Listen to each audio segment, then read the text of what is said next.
Hey guys, it's Max here. Today's video is a bit of a crossover between a few different topics where I'm going to be reflecting on and also comparing my experiences as a professional chess player working very hard on that game with some of my more recent experiences working very hard on poker, trying to turn it into a viable career as such. And, when you look at poker, there's obviously quite a bit more, let's say, material on the mental game of poker than there is on chess, where it's a much less explored topic specifically there. But one element of the mental game of poker that maybe I haven't seen talked about that much is sort of the element of kind of just a discipline and willpower to continue, try to continually learn at this game, to keep that curiosity, and well, some would just say simply to keep that motivation to, put in the proper effort, that discipline practice every day to continue improving and to, to stay on the top of your game as well. So that's something kind of going to be exploring a bit in this video. Basically, where does that really strong motivation come from? Like, wow, can we make that sort of discipline, willpower very easy? Maybe even potentially subvert it to a point where it takes a lot more discipline and willpower not to try and improve our game compared to putting in the effort to improve our game. So basically, the inspiration for this was really from watching part one of the Arnold documentary on Netflix. It really made me reflect on the nature of discipline and willpower, because I could see the elements behind Arnold's success in his bodybuilding and such. Like having that very clear vision was something that was very much emphasized in the in that sort of documentary, and just seeing how it was became at some point just very habitual to put in that very intense work required to perform at the highest level as such. So basically, if you compare this with other situations, well, basically, or other people, let's say, well, for most people, they sort of talk about having the discipline and willpower to do something, to kind of pushing past that discomfort in order to do something that is going to benefit their lives later. Or, maybe if it's not something that's uncomfortable per se, maybe there are some very strong mental associations of discomfort that are causing that. Like an example might be if you have agoraphobia or fear in open spaces, objectively speaking, there's nothing really to fear about the open space, but the very negative association creates that in the mind as such.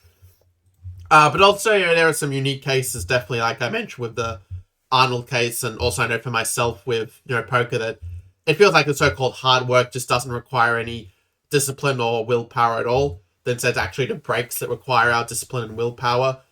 And basically, this video is not really sort of a how-to guide of just do this, this, and this, and the hard work is just going to become easy for you, and it'll be hard for you to take the breaks you need to.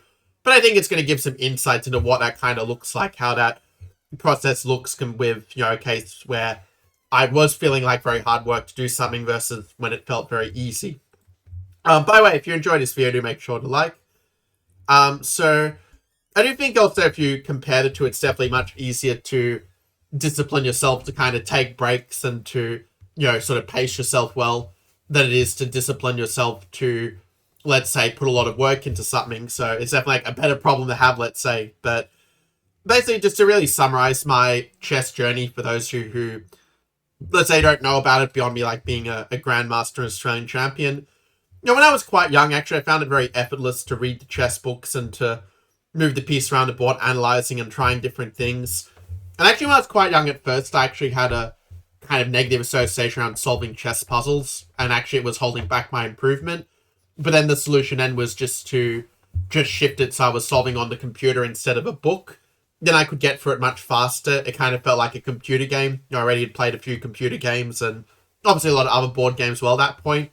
So basically gamifying it was a way to make it where it became easier to do the puzzles than to not do the puzzles and such that I need to do to improve very rapidly. And there are a lot of puzzles in poker as well, with the GTO solver training, some which I've done in this in previous videos on this channel. So it's, I think, a pretty apt comparison. Also, as well, if you take the chess example a bit further, with fast chess online, there are some people who can just play that all day, every day, and just play non-stop. Some could say it's almost an addiction, but you sort of see as well with poker, like people just playing all day, just getting in very long volume of sessions. But yeah, basically, as I got into my early to mid-20s, what I noticed is as I got older, I needed more and more willpower for that intensive study. And then eventually my willpower would just wear out, because there's a finite resource in a certain sense, at least within a short period of time.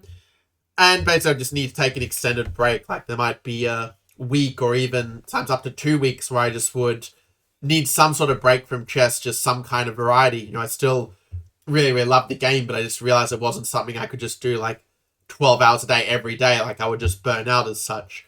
I think that's actually a pretty normal thing as well. Like, if you do feel like, okay, like why am I not enjoying this anymore? Like maybe a better question is, what is this telling me? Maybe it's like, okay, I need to just take a bit of a break, like just to mentally reset. You're not going to fall behind just because you didn't watch the YouTube videos on the topic for a day or two. So also another element is that I think one reason I kind of stopped enjoying the game of chess, like almost completely, at least in terms of playing it, starting around mid-2018 or so, was just really feeling a lack of progress. And even beyond a lack of progress, I kind of felt that chess really put a ceiling on the sort of the potential I could realize through it, that I could only realize a small amount of my potential as a person through the chess world was kind of the feeling I was getting sort of increasingly. And, that also led to quite a bit of, I think, conflict as well, because, for nearly my whole life, I'd sort of like been the chess player, like that had been my kind of identity, or, the chess trainer sort of later on, or as such. And so I think that, it was definitely a long process of kind of like, finding like a new sort of deeper identity that just resonated a lot better with me. Because, it's all like, when people like would talk about it, I sort of feel this kind of discomfort sometimes of, them sort of saying certain things that, I felt, yeah, that was true of me in the past, but I'm not sure if that's necessarily true of me now as such. That's sort of, going a little off topic maybe from the main point. I do think like the identity is a big element of the discipline and willpower as well, that when you see yourself as part of something, you're going to be just a lot more involved and a lot more just connected with it on a mental and on a very personal kind of level. So I'm going to share with you my hypothesis of how to make hard work easy. So are we able to condition our minds to make others call hard work very easy for us? I do think the answer to that question is yes. And my theory for how to do that is as follows: to connect our efforts to a clear and powerful vision that's very clear in our mind. Okay, this is what we are moving towards as such, or like this is what the journey looks like at least. Also, being so absorbed in what we do that just somehow the external environment just doesn't matter anymore, where even if like our family is maybe not on board with the journey that we're on, or maybe if there are some other challenges, we're sort of able to just block it out and just like get in that zone and really focus on what we are doing in the moment. Of course, it's a very valuable skill, like just for life in general, this sort of, meditative approach to things, which I've really been trying like to practice more intentionally of late. Reading some of the Stoic philosophies like on Facebook, like just some different quotes and some different ideas. Like it's really helped, I think, to try to absorb things and strengthen my mental game a lot. Like it's really helped me a lot for poker, and to not get wrapped up in the emotions of others, even those who are the closest to me in my family. That's been incredibly helpful. Feeling what we are doing is significant. I think that, this sounds a little bit morbid maybe, but I think that the question that, we're all probably going to ask ourselves at the end of our lives is, did we matter? Did we really make a big difference in this world? And with chess, I felt like the answer was becoming more and more no, from my sort of point of view, that it wasn't really making that big a difference what I was doing in chess. And yeah, I get that poker, it's true that it is a more individual thing, like as a player, but at the same time, you also talk to a lot of different people on the felt, right? Like every conversation you have, like, has the power to change someone's life in some way. As, when they talk to you, every conversation has you, like, it has the power to shape, some course of your life in some way, potentially. And also, like, another element is, like, when you are, like, coaching poker, let's say, if not that I'm a poker coach or even remotely close to at this stage, but like when you're helping someone poker, like you see very quantifiably like the benefit to that person's life. They're suddenly making a lot more money, which means they have a lot more freedom. It means that then they can pass on their expertise and just basically, like, I mean, it's too far to say like you are solving the world's like poverty problems by, teaching poker, but like it has a much greater impact like than just saying, okay, you taught chess, now they have a higher rating, or you taught this kid chess, now they see the world in maybe a bit more of an enlightened way. But it's not the same. You can't really quantify it in as meaningful a way in my experience. Like it just doesn't matter as much in my opinion, which is sort of a sad thing to say. Like I'll get into it more, but I think that is a important point, that you do make a bigger difference in the world by teaching people how to make a lot more money than you do by like teaching them how to play some game not for money very well. But also I think that we're feeling that we can sort of observe our progress over time is very significant in terms of making the hard work easy. Like I know for myself, like even though there's been a lot of frustration for me in the last days with like getting close to like that big win at all, like winning a big tournament of hundreds of players, or being the chip leader, and then it all going to hell like with 10, 20, 30, 50 players left. But still for that progress, like okay, at least I'm at a level where I'm getting to being the chip leader quite often, where I'm getting to those final tables more often. Like when you see that progress, it's just so much easier to kind of keep up that momentum, just kind of keep going, where if you do feel like, oh, this didn't go my way, like, but okay, remember, this has gone well, that has gone well, like being grateful and recognizing, okay, there is something building here as such, that we're not just like going to be stuck in the same spot forever in a sense. So I think that's definitely quite important to be able to observe our progress over time. And as I kind of talked about a little bit already in this video, but just about our actions being really congruent with our identity and just the deepest part of ourselves in general, which might sound like the same thing, but I think that a lot of times we get caught up in a particular identity that may not necessarily be, maybe the best version of ourselves, like from a long-term perspective, like not even talking like objectively, it's like in terms of our own personal feelings of sort of happiness and satisfaction, and that we are feeling that we're kind of moving in the right direction in our lives. That's where a lot of the congruence comes from. Like I talked about this already with how like I was quite involved in like the chess world, but it somehow felt less and less right over time. We're kind of like reaching a point, like even in the last month, where like I would do a chess lesson, and I would just feel like I'm not in that it's not like right somehow. That okay, how can I expect to inspire students like to love the game and to really want to like push really hard at it when I like I'm not really enjoying it at the moment, when I'm not enjoying playing. So that was like a big difficult thing. Like I think, okay, if I can't inspire myself with chess, I don't think it's fair to be in a position of like inspiring others with their chess in a certain respect. Like it's just not congruent whatsoever in that respect. I think that's why I kind of sense like, okay, I could go and like try to get a lot of different students, but like if you don't have like that passion behind it, I think it's very hard to achieve your best results. And then like even when you do get the clients, like you still feel very unfulfilled, and like they can feel like, hey, something is not right here, so that kind of also like affected my decision, like not just chasing the short-term money and security that my family value above everything else, but instead focusing on the development of skills and just really moving my life direction I want to go, not the direction others say is the best for me. So anyway, that was a little tangent, but going back to, let's say, testing this hypothesis of the how to make hard work easy, I think the best way to do it is just to compare like sort of the different feelings and experiences just emotionally and mentally that I had in the process of working on chess and working on poker, to see like what the distinguishing sort of factors are. I know that like for myself, like in the last 2 or 3 weeks, I've really been just absolutely laser focused on poker.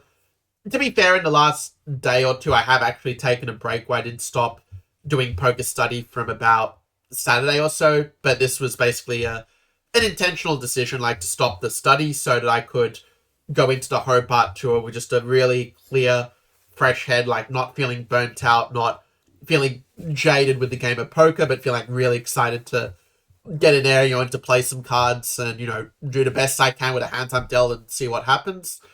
But yeah, basically, I think that's sort of like in general the pattern has been in the last 3 to 4 weeks, like being so laser focused on poker, like not even spending much time on chess, or like I don't even play like online chess at all anymore. I just completely cut it out because of how negative the emotions were that I was feeling whenever I lost, and not feeling much happiness all I won. Actually, one of my past chess students, PMS, he had a really nice word for this in our conversation of like this sort of emotional. I've got the exact word to use now because it's really good. Like sort of like this emotional emptiness, like sort of emotionally bankrupt. I think is what he said was very very precise way of putting like the sort of feelings that I have around chess. Like it feels like I get this emotional bankruptcy from this. But yeah, that's sort of what I really felt like. That I kind of just stopped playing a lot of the other games because I realized this is not making me feel good. This is not moving me towards things. Actually moving me away from things as such. It's actually making the mental game worse, not better. To be practicing responding badly to different adversity and in different games. But I've noticed the pattern. I noticed like every day when I wake up, and I will admit maybe this hasn't been quite as true in the last maybe like last couple of days. Like I've maybe felt a little bit less sure about this, but then let's say before like Monday, what every day like when I was waking, I was feeling like very excited for the day ahead. Excited about learning more and testing my skills on the felt. And yeah, I mean, I guess now I'm sort of taking a break from poker. So I'm like, okay, what do I do if I'm not studying poker? And well, you see the answer. Like I'm recording some videos in downtime, like still talking about poker because love the game so much. But yeah, not the same as like drilling tons of puzzles in G2 Wizard, let's say. But yeah, I've also noticed like everyone was really grateful for the fact that I can still take this opportunity to improve my skills and to really give myself the best shot to succeed at poker without any major distractions. It's so grateful to still have that opportunity because at 30, by that stage, like some people already have children, they already like have maybe some full-time job, but they're just not in a position to stop it as such, even if they don't enjoy it, because like they have to pay off like the rent or pay off the mortgage payments. So every day, like I'm just so grateful to be in that position of being able to do this, knowing that like I still am in a fine spot. Whatever the result is, just really frees me to be able to focus on the game and just play the best I possibly can. And also really just being able to not have to do another job sport. I was like when I was doing the chess coaching, I noticed that I was kind of felt like I was doing the chess coach, like the chess not that well, but also doing the poker not that well. Like sort of my mind is sort of such where I tend to do best when I just really laser focus on one thing and just do nothing but that for a while, and then I tend to improve quite rapidly. Whereas when I try to do a lot of things, I just feel like I do them all quite badly in general. So I don't think I'm not the only person for whom this applies. But yeah, I don't have too many other thoughts on that element, I guess. Well, I do have a few other thoughts of like the feeling excited when waking up, but I think that these are probably outside the realm of like chess poker and more on the realm of interpersonal relationships, which yeah is maybe going a little too far away from the original topic. As for the feeling of flow, like I think that for those who don't know what flow is, it's like just when you're really in the zone, just got that total absorption, focus, just completely losing track of time and everything else just completely in the moment. And I feel like with poker, it's a game where it's almost easier to get in flow, at least for me with poker than with chess, because you're not just, thinking about how you'll play the hand, but you're also just constantly observing your opponent, like looking for weaknesses in their game, listening to conversations so you can try to understand like this is how they generally think. Like just one little sentence they say about poker might, give a very strong foundation of okay, this is how they approach these kind of situations, or this is the way they approach the game in general. Just like very like constantly gathering that information, and also knowing like if you lose your concentration, like you zone out for a minute, you might miss out on information from a vital hand where that information might be allow you to make a successful call down or to make a successful fold or to make a successful raise in certain cases against that player. Like it's obvious it really keeps you on your toes and keeps you just really focused. So I think that's one part of poker which is really like different with chess. Because like with chess, like what was happening was I was very often in the past getting focused on the result or getting focused on the ELO rating. Or like say online rating going up and down. I know it goes up and down quite a bit. Like it's sort of a maybe a different kind of, like a sort of a related variance with poker. But yeah, at the same time, like I just sort of realized, like in chess, I felt like my head would take me out of the game. Whereas in poker, I feel like I'm able sort of to, keep my head in the game and sort of not let the distracting thoughts or the external factors kind of affect me so much. I'm just able to put it to one side and just be in the moment. Like I find that in a weird way, poker feels like a much more meditative activity for me than chess as such. And also, I think that another big element kind of related to sort of just being that much more productive and effective with the poker is not feeling those kind of conflicting priorities.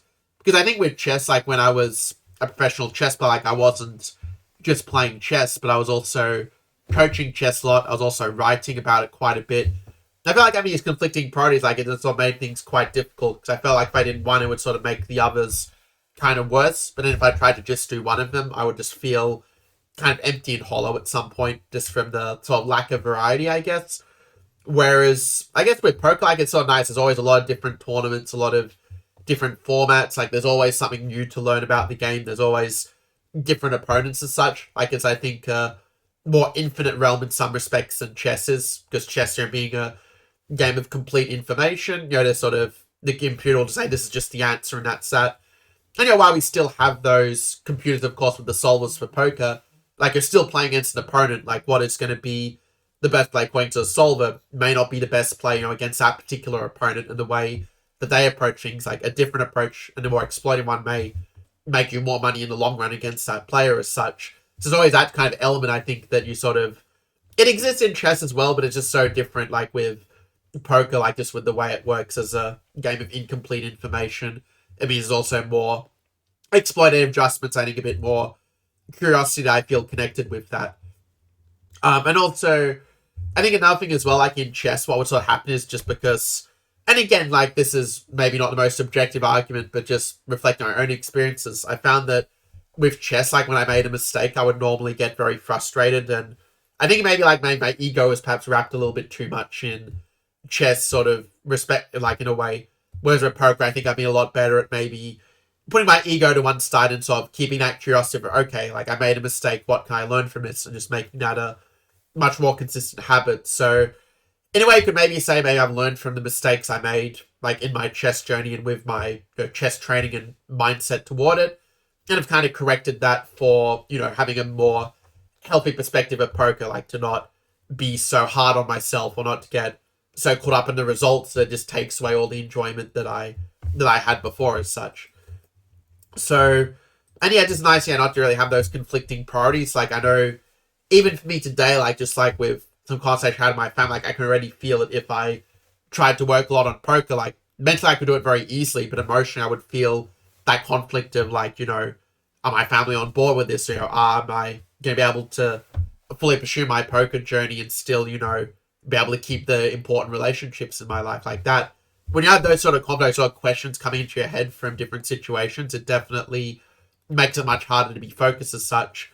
Whereas when you're sort of just trusting in the process, like, okay, everything is just going to work out the way that it's supposed to and just, do the best you can, is just a much healthier mindset, for being able to realize your full potential in this game, or just indeed in general.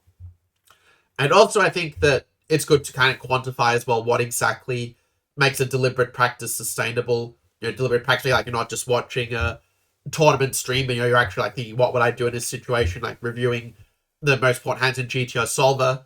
Deliberate practice, not just playing like some poker games, like reviewing your hands after and seeing, okay, what were the mistakes I made? What were the things I could do better?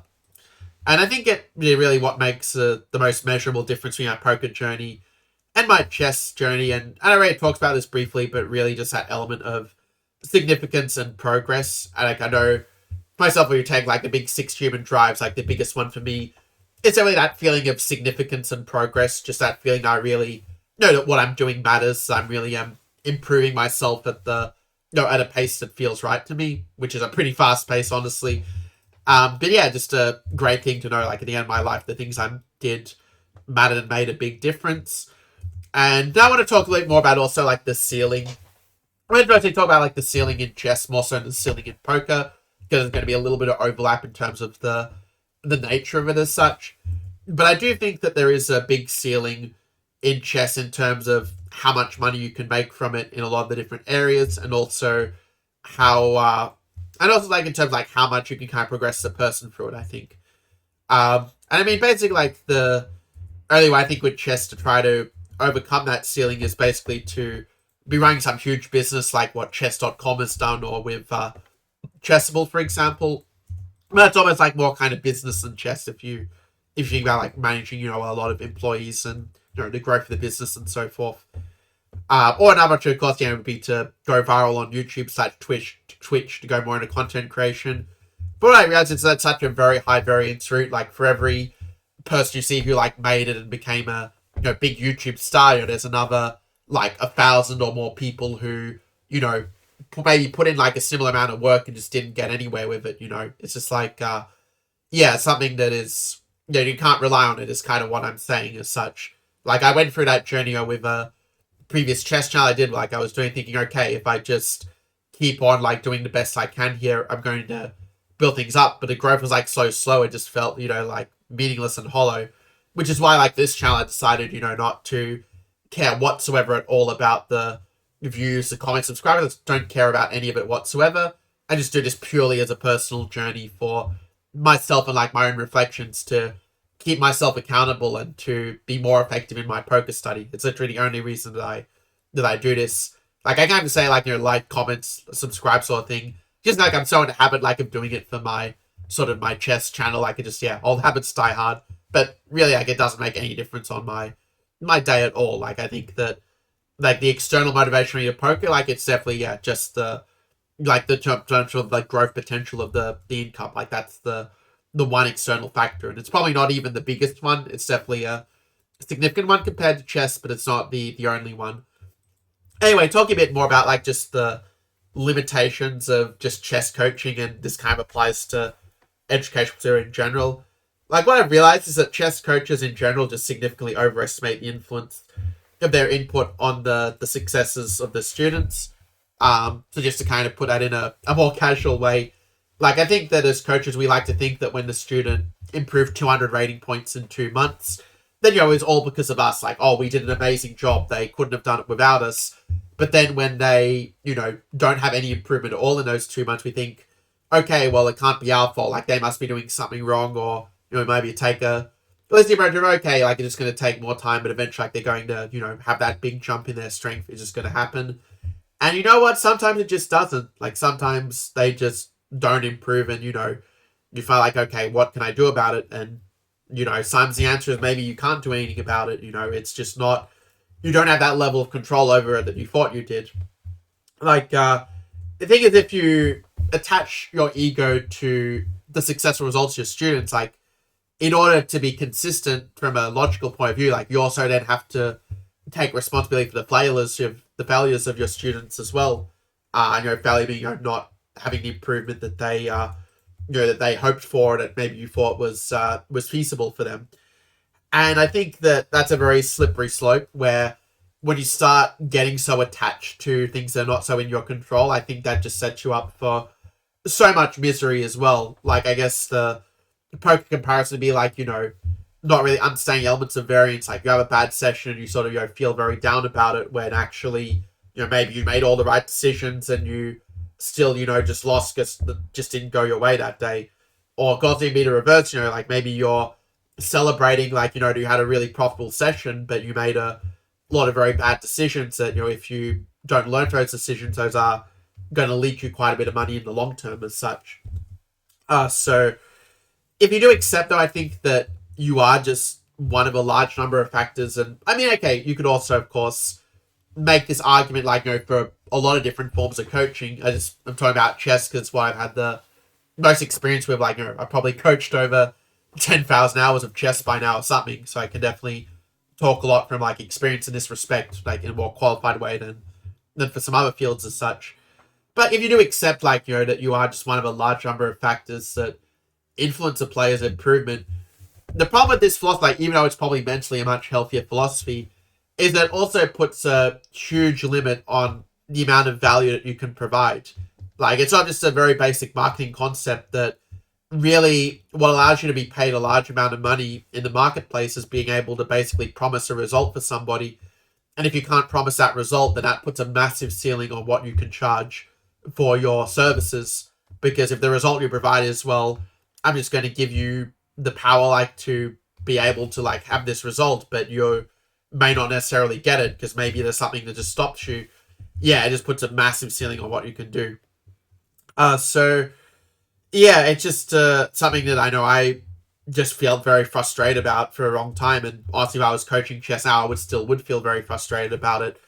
And I think it's really what caused my passion for chess, but also even for chess coaching, is to kind of slowly wane over time. And I think why when I would do it, I feel like I would need to take a break from it at some point because it felt like it just wasn't me. Like it wasn't the best version of me. It was just a me that was just trying to just get by, just scrape by day to day, week to week, but not really moving towards something greater somehow. That's just the feeling that I got like with all the things I try to do with chess. Like, I think that it feels crushing, honestly, to feel like that what you do doesn't matter. And that's kind of how I feel, honestly, like about the chess coaching and with doing anything in chess in general these days. It just doesn't matter in a greater sense.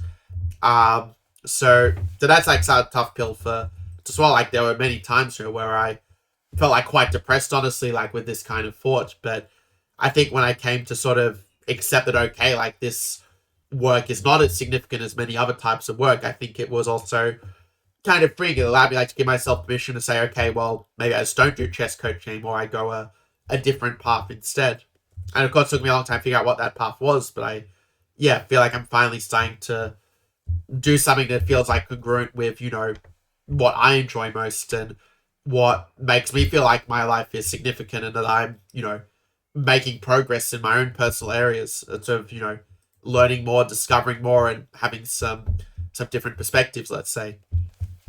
So, I mean, of course, it's true. Like, if you look at this element of a ceiling, like, let's say you have, infinite amount of money and you would still be spending like all your time in chess or all the time in poker, then yeah, maybe the ceiling argument may not matter to you as such. But to me, like, I think it's very nice to have that freedom and to have that flexibility. And I just don't feel like it's something that can be done for me with chess. Like, I mean, for other people, sure, if they have that very strong passion and drive, but for me, it just was never really sustainable. It would always go away after a bit of time. Like sometimes as quickly as a week, sometimes it lasted a month, sometimes it lasted 3 months, but it always would go away at some point.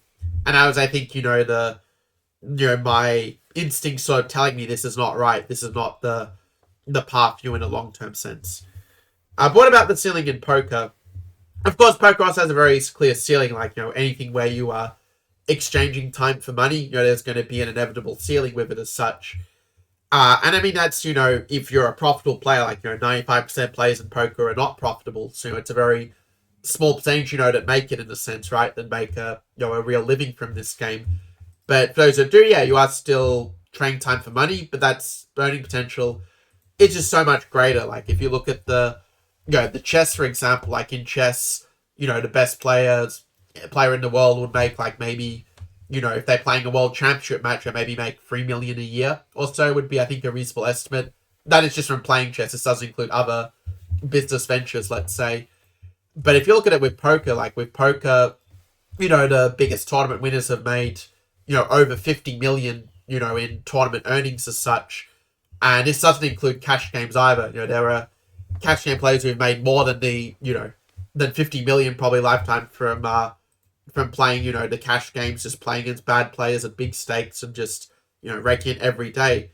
So it's just such a much greater earning potential. And it's just, yeah, kind of a thing that, you have a lot more money in a game where, the bad players are going to come in and, you'll be able to, take advantage because they think they're better than they are, or, they just don't care and it's like there to gamble, have a good time because they, make more amount of money in a day anyway. So it's just a very different sort of atmosphere when you have a game where the bad players will sometimes win compared to chess where, if, a beginner is playing against Magnus Carlsen, they very quickly realize they have just no chance to win because the difference in skill, it's just, so vast as such. So, and also I think another element as well, this maybe kind of relates to the personal growth aspect with poker. I just think that poker is kind of a better model for life than chess is in terms of being able to make better decisions in the future. Because if you think about it, like, life isn't a game of complete information, it's a game of incomplete information. A lot of things that we might think we're certain about are actually maybe not so certain in life, in fact. And so in that respect, poker is just, I think, a much better model than chess. You have to handle a lot of variance in life as well. The coolest and the bad beats, they come in life too. But also, I find it just that process, like, I feel that I'm training this mental game muscle every single day through my journey in poker to be able to handle the ups and downs a lot better, to just have that feel of progress of getting mentally stronger, to feel stuff that you're able to more easily handle the challenges and setbacks in life because of that training on the felt doing it in poker, dealing with the variance there.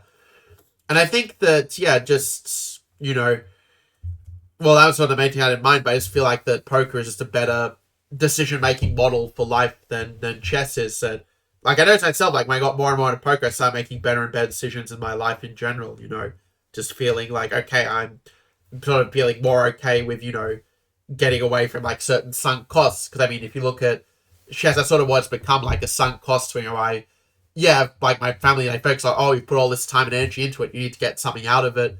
But if you put more in it, it just becomes, like, a compounding thing, right?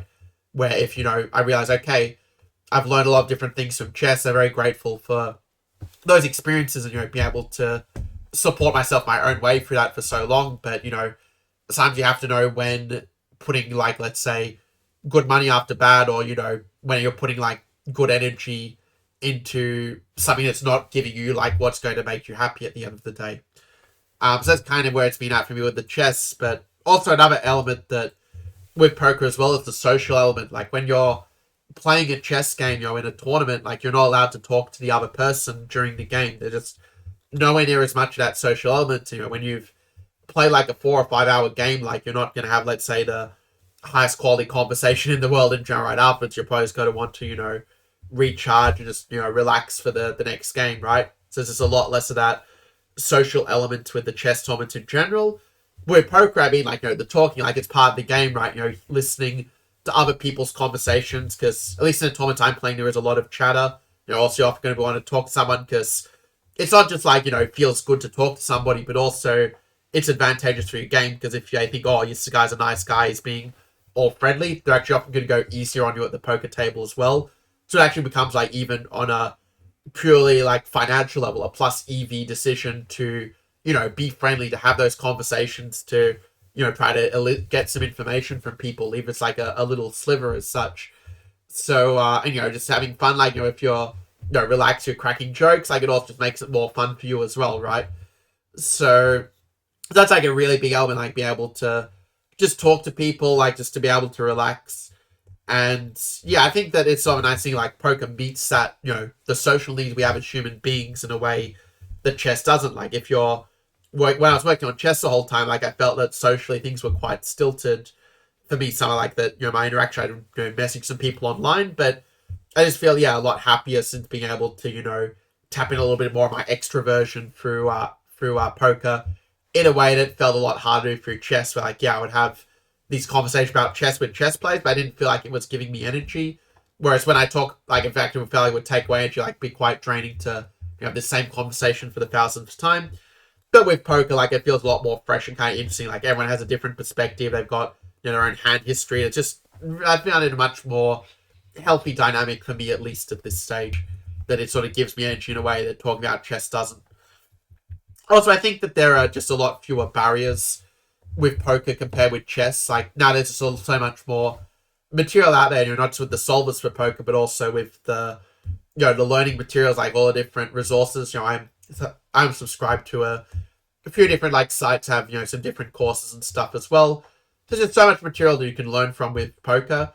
And yeah, there is that same material with chess as well, but somewhere poker, it feels like the barriers are a lot lower, where you can sort of improve a lot more quickly in poker. And, because there are, let's say, a lot more players in poker that are more recreational and just not really studying, who are still putting in quite a lot of money into the game. Unlike with chess, where, you might be, fighting, like, with 50 grandmasters for a 10k first prize.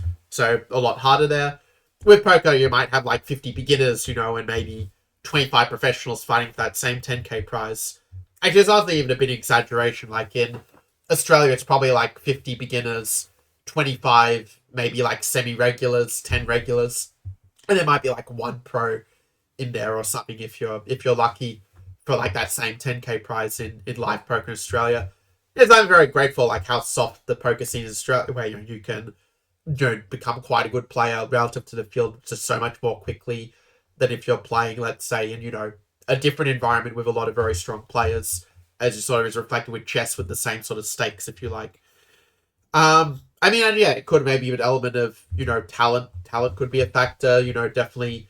I think, like I said before, the experience of learning a lot, like practicing how to learn, like the art of learning through chess and also through mastering some other games. I don't think it has prepared me very well to be a much better student of poker. So that might also be a reason why I'm learning a lot more faster and feeling it be much more effective in poker, just from being so practiced in the art of learning and just from trying to master so many different games in the past, even beyond chess. But yeah, it does feel like I feel now when I put in that effort, when I do like put in that 12-hour stay day, or if I just like do a little bit, like I do feel that improvement. Okay, this is something I understand now that I didn't understand before, that actually is going to have a positive impact on the poker table. Like, with chess, there are so many different positions. Like you might, study a position in chess, but you might never get that in your life, or, spend an hour or two mastering a particular position that maybe you get once in your life, a particular theoretical position. Whereas with poker, it's sort of something where you sort of study a concept, you just know that, okay, this concept is going to come up a bunch of times because just playing so many hands, you get so much more volume, I think, in poker than in chess to be able to apply what you are learning in that respect. So, because you got like, if you take some very specific like monotone boards, like you're going to get a lot of monotone boards like in a tournament, or, if you practice, board like with one high card, two low cards, like you're going to get that a lot in a tournament. Even if you take something like, spots of calling down the river, yeah, you're going to have a bunch of river call downs in a tournament. And of course, with pre-flop, it's like the equivalent of chess openings. You can get that situation like, every time with pre-flop, like with the openings for chess. So, but so when you take like the middle game and end game of poker, yeah, there's a lot more, let's say, direct application, I think, with what you're saying there from poker compared to what you're saying with like chess, where it's a lot more like conceptual in a way. So in any case, basically just to sort of share like why I kind of record this video. I mentioned before like how I was influenced by the Arnold documentary, like to reflect a lot more deeply on the nature of willpower and discipline, which was why I initially titled this in sort of a post version. But it's just really an effort to kind of quantify what is really working in my poker journey. What is kind of making things work, where I, have, these months where I'm like making like 4K in a poker tour profit and feel like, okay, I'm actually supporting myself in a way, maybe my family don't see it in a certain sense, but it's something where at least I can see it and know that, my perception is accurate and I'm not being clouded, let's say, by some biases unnecessarily. But yeah, basically, I think that comparing when things don't work to, when things are working, like seeing where things didn't work in a similar path of my chess journey and where things are working better in comparison with poker, it's something I can just return to, where if I do feel like I'm straying off the right path, or I do feel some very conflicting emotions, I can look back and see, okay, this is what the difference was between when I was feeling this way to when I'm feeling a different way. And then it gives a blueprint to be able to move towards, the feelings I want to have towards, the discipline and the will, like sort of the hard work to make things successful. I mean, maybe that's even like part of it, right? Sort of hard work, like just that mental notion of hard. Like we think of it as doing what we love, or just like getting really curious. Well, that's, I think, really a large part of what makes the so-called hard work easy to do in that sense. So yeah, it's been a very interesting explanation. I think that this also can be a model for helping to overcome that burnout. When you're really doing just one thing and not much else, yeah, the burnout does come at some point, and being able to recognize early signs like, oh, the motivation is so high because this element feels lacking in some way. Yeah, it allows us to very easily course correct to realize, okay, we need to take that break now. And, to sort of catch the burnout early rather than late, so that we can also then take that swift action, accelerate the recovery process, and get back to doing what we really love, and to keep that sort of love for it in a way that didn't happen for me with the chess at the end of the day, where I wasn't able to keep that passion, as it were, just the way that life turned out. So yeah, this is a different type of video. I hope that you really enjoyed it and you got some valuable insights from it. I don't know, for me, like, talking about it definitely helps me, keep that passion and to, try to perceive things in a more precise and more beneficial way. So yeah, also interested to hear your comments below. Like, if you have some thoughts, like, I think it's always helpful, to try and get some different perspectives on different things. So yeah, let me know your thoughts, then I'll see you in the next one.